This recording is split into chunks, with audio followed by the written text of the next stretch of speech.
মঙ্গলবার যথাযোগ্য মর্যাদায় শান্তির বাজারের কুয়াইফাং এডিসি ভিলেজের অন্তর্গত কমিউনিটি হলে মহারাজা বীর বিক্রম কিশোর মাণিক্য বাহাদুরের ১১৭তম জন্মবার্ষিকী পালন করা হয়।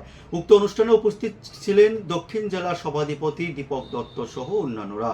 প্রত্যেক বক্তারাই কিন্তু আজকের দিনে দাঁড়িয়ে মহারাজা বীর বিক্রম কিশোর মাণিক্য বাহাদুরের কেন জন্মদিন পালন করা প্রয়োজন এবং রাজ্যর বিভিন্ন অগ্রগতির বিষয়ে মহারাজার অবদানের বিষয়ে বিস্তারিত আলোচনা করেন।